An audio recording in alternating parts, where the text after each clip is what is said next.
एक गांव था जो चारों ओर पहाड़ों से घिरा हुआ था। बहुत ही सुंदर गांव था। उस गांव में पायल अपनी मां जया के साथ रहती थी।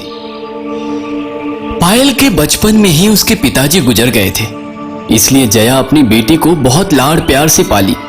पायल की खुशी ही जया के लिए सब कुछ था।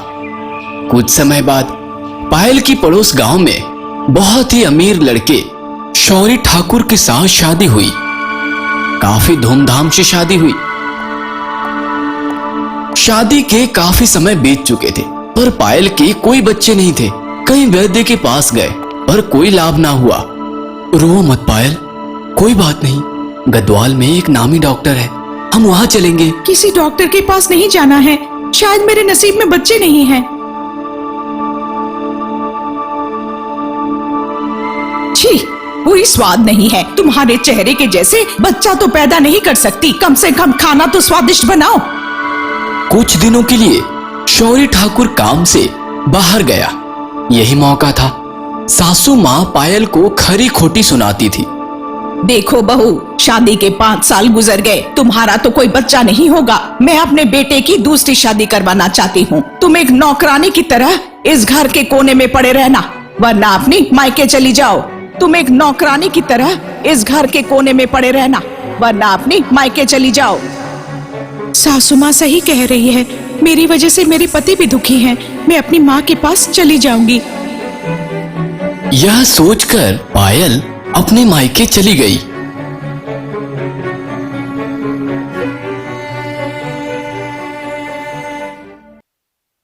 इतनी छोटी सी बात को लेकर रो रही है।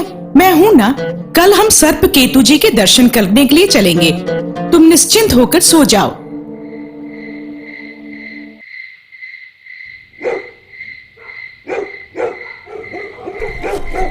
इस प्रकार वे दोनों सर्प केतु गुफा की ओर जाने लगे। उनके गांव के उत्तर दिशा की ओर शमशान पार करके जाने पर एक बड़ा पहाड़ के नीचे गुफा में सर्प केतु रहता है, एक क्षुद्र सर्प उपासक। पायल को बहुत ज्यादा डर लग रहा था।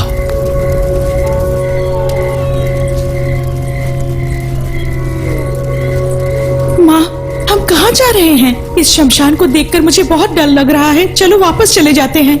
डरे बिना मेरे पीछे पीछे आओ, हम बहुत पास आ गए हैं। सर्पकेतु महाराज अगर तुमसे पूछे कि तुम्हें कौन सा बच्चा चाहिए, तुम कहना कि तुम्हें लड़की चाहिए।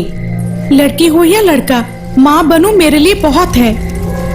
लड़की का माँ बनना है बोलना, भूलना मत पायल। ठीक है माँ।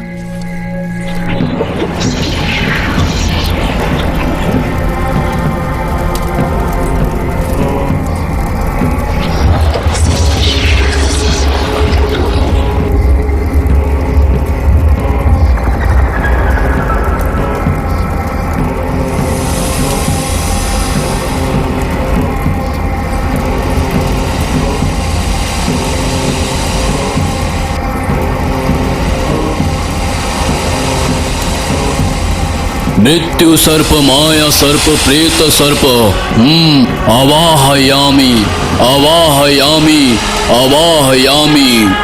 लड़की का बाल काटकर आप जो प्रसाद लाए है उसमें डालिए। मृत्यु सर्प माया सर्प प्रेत सर्प आवाहयामी आवाहयामी आवाहयामी। तुम्हें सर्प की अनुग्रह मिलेगी। तदास्त। इस पहाड़ के ऊपर तुम अकेली जाओ, वहां पर तुम्हें एक बड़ा बट वृक्ष दिखाई देगा। उसके शाखाओं से सांप झूलते हुए रखवाले करते हैं। बिना डरे उस पेड़ के तने में इन अंडों को प्रसाद के रूप में डालकर इस मंत्र को कहो। मृत्यु सर्प माया सर्प प्रेत सर्प आवाहयामी आवाहयामी आवाहयामी। पायल बेटा, लड़की मांगना। माँ, मुझे डर लग रहा है, तुम मेरे साथ आओ ना। अकेले ही जाना है पायल, बिना डरे जाओ। रास्ते में तुम्हें सांपों की फनकार सुनाई देगी, डरना मत। उस प्रसाद का टोकरी जब तक तुम्हारे हाथ में है तुम्हें कुछ नहीं होगा। जाओ। पायल बेटा, लड़की ही मांगना, भूलना मत। ठीक है माँ।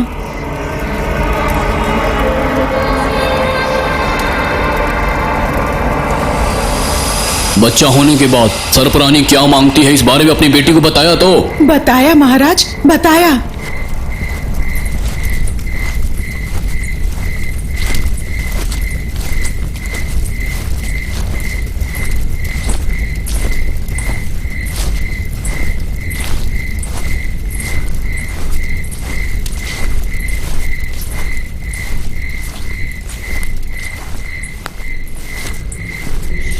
पायल अकेली ही जंगल के बीच से जाने लगी।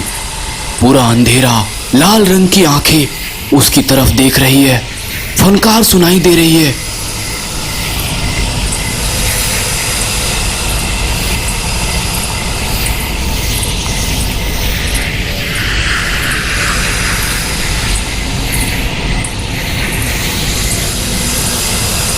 डरते हुए सर्पकेतु के बताए हुए पेड़ के पास पहुंची। बहुत बड़ा वटवृक्ष, उसमें बहुत सारे सांप झूल रहे हैं।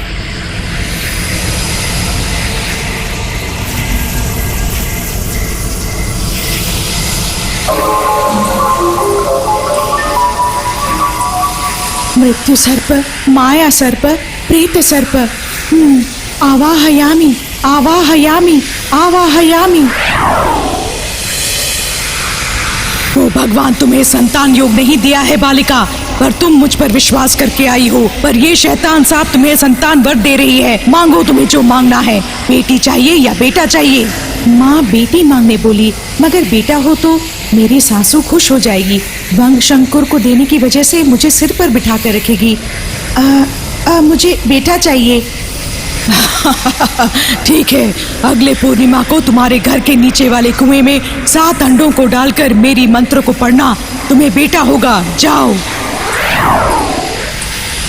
पायल पहाड़ से उतरकर अपनी माँ के साथ घर चली गई। पायल, तुमने लड़की का वरदान ही मांगा है ना? हाँ माँ, चलो अच्छा हुआ। जल्दी चलो, सुबह हो रही है। अब पायल अपने ससुराल चली गई। सास के कुछ भी कहने पर वो चुपचाप सहती रही।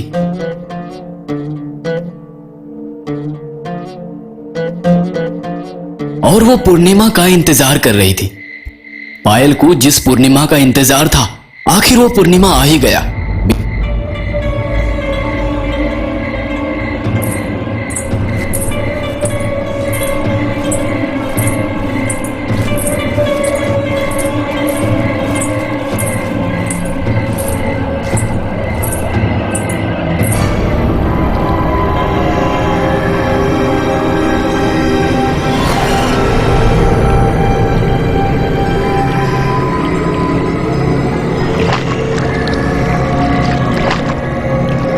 एक एक अंडे को कुएं में डालने लगी।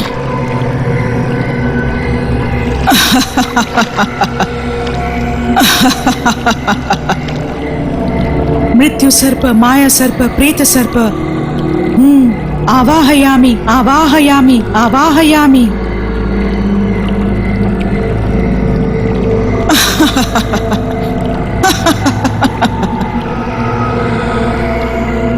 कुछ दिनों बाद पायल मां बनने वाली थी। सास और शौरी ठाकुर बहुत ही खुश थे।